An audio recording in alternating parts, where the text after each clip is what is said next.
What's good, everybody? It's your boy Matthew Maley for MatthewMaley.com.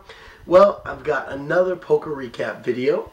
I know I mentioned in my last video, even though I've had a little bit of a negative response, I've still had much more of a positive response, overwhelmingly positive. So this is it's definitely something that's going to continue. And like I said in my last video, if you guys don't like them, don't watch them. Simple as that. So I actually, while playing in what ended up being my last recap in the 1-2 no limit game that I was playing from Planet Hollywood, I actually was talking with a guy who is also now a local player, and about the daily tournaments that they run at Planet Hollywood. I saw their listing. They said 10K guarantee. Didn't really know what they're talking about, but apparently there are 5 tournaments each day, and each one of them has a $2,000 prize pool guaranteed, with $1,000 going to first place guaranteed. So you can really get a pretty good overlay where you only have X amount of people. That doesn't even equal that $2,000, but it still gets covered by Planet Hollywood. So figured I would give it a try. It's only $65 buy-in, and figure, you know, for the potential of 1,000, that's not bad. You know, going through 30 people or so, I'm cool with. So I figured it would be, you know, nice to change it up, especially since I, you know, haven't played any tournaments since the series, and really haven't, you know, played much at all except my last 1-2 session. So I decided I was going to play the 4 p.m. just because we all know it's a little difficult for me to get to a tournament at 1 o'clock with the schedule I've been living lately. So figured the 4 p.m. would be the best bet. I also thought for a Monday it might not be too bad of a too busy, really, and hopefully there wouldn't be a lot of people, and we would have the overlay situation I just described. So ended up getting there 4 p.m. Ended up with 30. When I bought in, there were 30 people, and start off with 6,000 chips. Blinds start off at 100, 100, and then double from there. 100, 200, 200, 400, 400, 800, 500, 1,000. Yeah, I believe so. That's actually when I got knocked out, was in the 500, 1,000. But very first hand of the tournament, like I said, you start off with 6K in chips. Very first hand of the tournament, I was on the button, and it was limped by every single person but one up to me. So I called as well for 100. Actually made a comment to the guy next to me, who's from Baltimore, so a big Ravens fan. We had some fun conversations about football. He made a comment about, hey, you got to play the first hand, and I had Jack 3 of hearts. You know, nothing spectacular, but I had such good pot odds. The flop actually came up with 3 hearts, so it was beautiful. Only thing that sucked is which on the flop I actually got a bet from a guy who was in the small blind, folded all the way around to me. I called, turn card hit a 5, which actually put a straight draw on the board, 3 to the straight. So I actually think that might have killed a little bit of my action, just based on the fact that I called on the flop. I mean, he could have put me on a heart, but by him checking then on the turn and me firing a pretty small bet, considering I believe I only bet 350 into the pot, which really wasn't much considering the fact that he'd already bet on the flop, I believe, 250.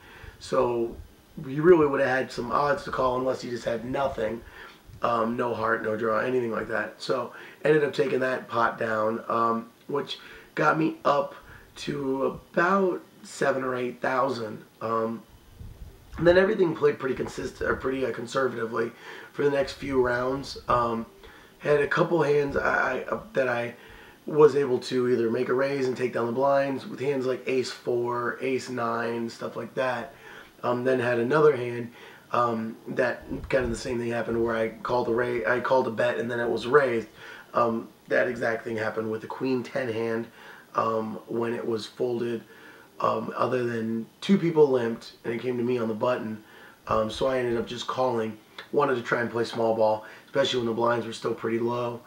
But then it was raised by the big blind, and he raised like something exorbitant amount, so I let that go.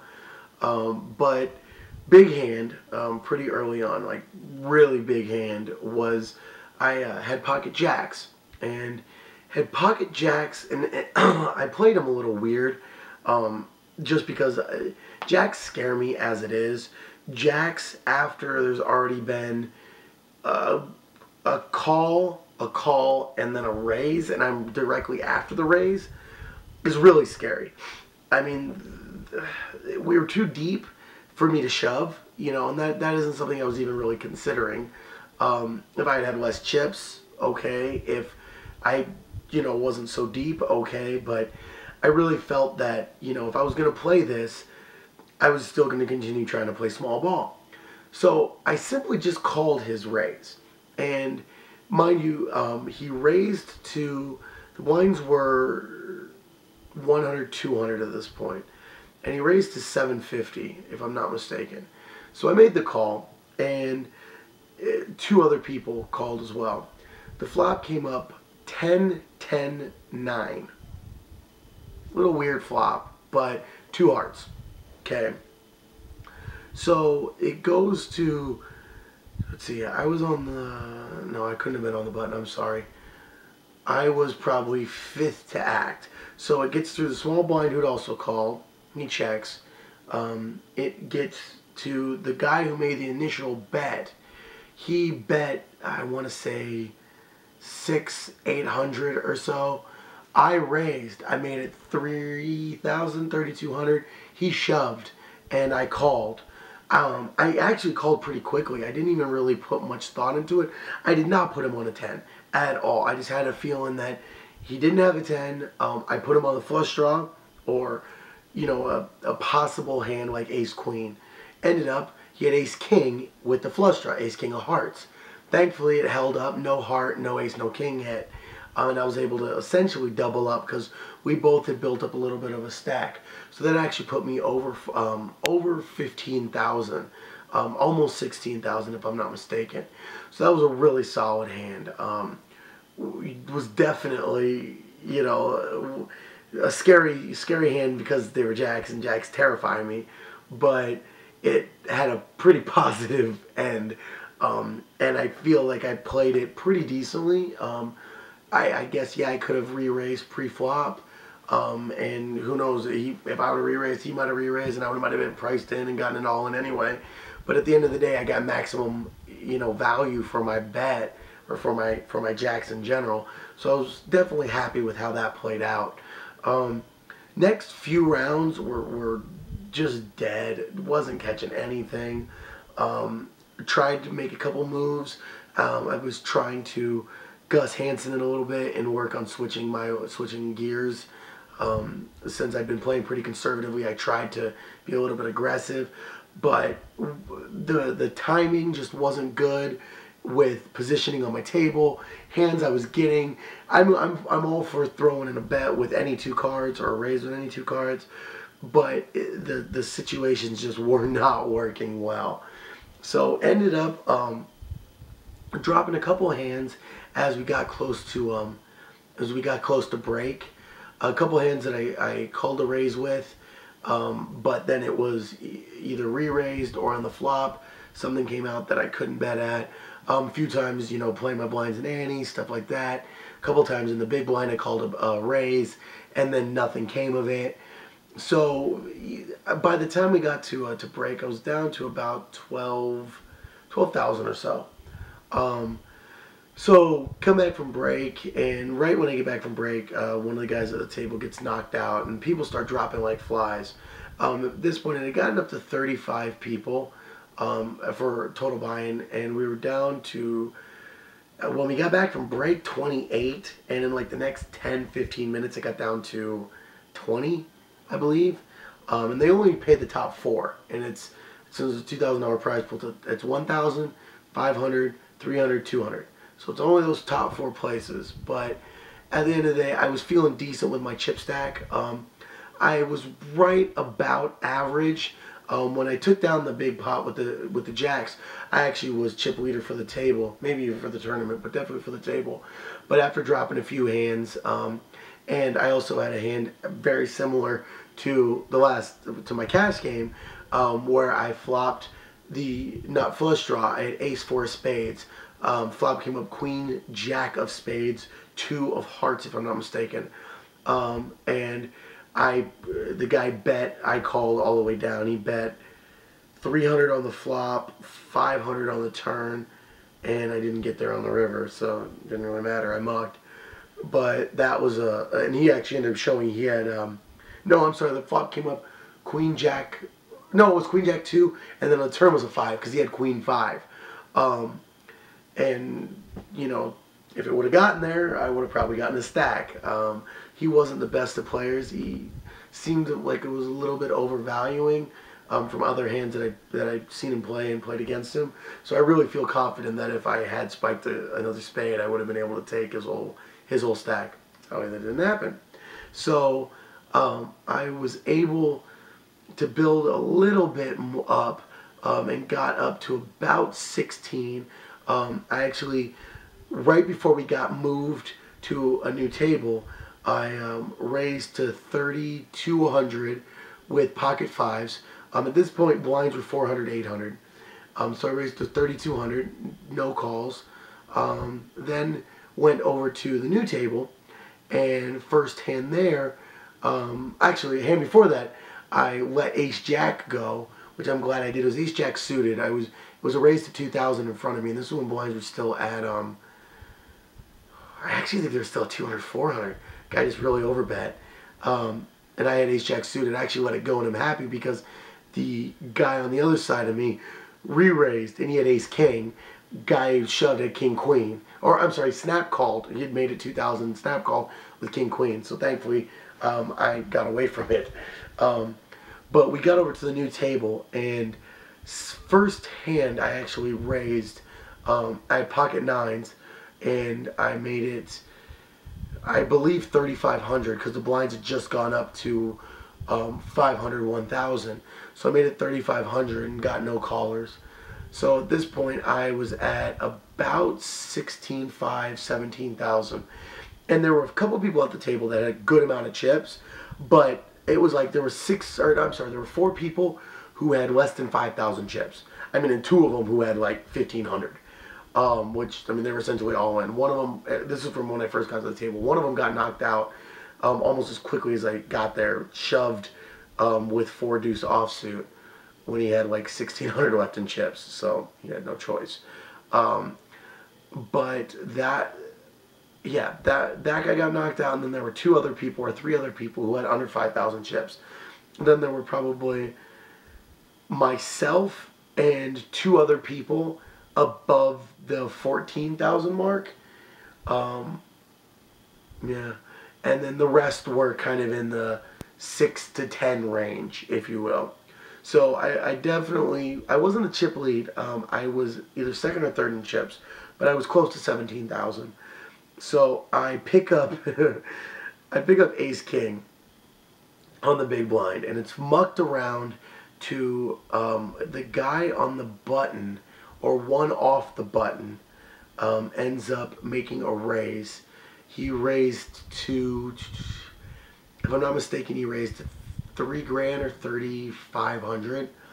So I re-raised to 8,000.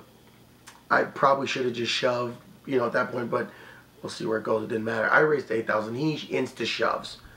I end up snap calling him, figuring Ace King at this point. It was suited. I really, if he's sitting on aces or kings, I'm in trouble. But where, you know, with the tournament that is so heavily weighted towards those top 4 spots, you've got to constantly be grinding. There's no way I'm going to muck Ace King in that spot when I've got to keep building up, because even though I had 17,000 chips or 16,000 chips, with the blinds, I mean, that's only 16 big blinds, you know, and when you factor in my M, I mean, my M is less than 10, you know, that's a problem, you know, or a little bit more than 10. So there's no way, no how that I'm going to get away from Ace King in that spot. And as soon as I snap call, I roll over my Ace King, and sure enough, great call by me, he's got King Queen. Okay, is what it is. No queen ball. That's all I'm hoping for. No queen ball. So the flop comes up, first card's out is a king. Alright? Cool by me. Just still, no queen ball. So the flop comes up, king, 9 blank. 2 diamonds, doesn't matter. My ace king was black, so it didn't matter. So like I said, flop comes up, king, 9 blank. Turn card hits a 10. Okay, so now he's got a couple more outs. Now no queen, no jack. And wouldn't you know it, the river card peels off a jack ball. So he went runner, and sucked out on me. So it went from pre-flop like 78% favorite or 76% favorite to then on the flop still about the same. Then the turn, it started to hurt. Then he had 7 outs. And what do you know? He hit one of them. So that was brutal. And of course, he was one of only 2 people at the table who had more chips than I did. If I would have won that pot, I would have been far and away the chip leader of the tournament with 19 people left. So it was pretty brutal, especially because I felt like I was playing pretty decently. But, I mean, what are you going to do? You know? I mean, sure, the very conservative, side of me could have said, oh, well, I should have mucked pre-flop. There's no reason to tangle with that big of a stack. Which I can see that argument if we would have been 5-handed. Or even 7 or 8-handed.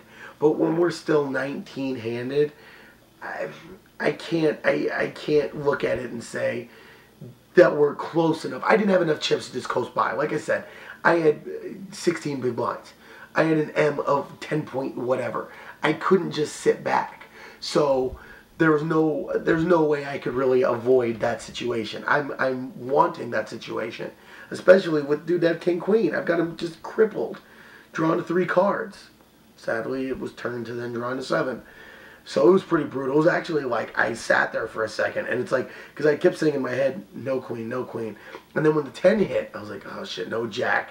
And then when the jack peeled off, I looked at it for a second and like, I almost didn't believe it. You know what I mean? Like I almost was thinking I was in a dream, or like my eyes were fooling me or something.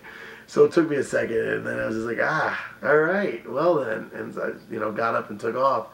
But it was pretty brutal, especially to be that, not close. I mean, there was only, 10, 15 people that had gotten knocked out. But knowing that if I had taken down that pot, I mean, I could have had the power to lean on everybody. I mean, that pot would have put me over 32, 33 grand. I mean, and the next closest person at the table would have been 15. Double anybody else at the table. In fact, the rest of the table combined, other than that one guy with 15, would have been barely up to 30, honestly. So it would have definitely been a nice little swaying of the tide, if you will. But so much for that. So apparently my one cash session without any bad luck was about it. And now we're back to another session with some silliness. So I was actually going to stick around and play some cash. I ended up not. Just was kind of tired and kind of had a bad taste in my mouth after that. So ended up just heading back home and do some work on my website and respond to some comments on YouTube and all that. So at the end of the day, I wasn't too I wasn't unhappy with my play. I mean, and for a $65 tournament, I wasn't as pissed. If that would have happened in a $1,500 event, I would have been pretty pissed. But for what it was, I wasn't too mad.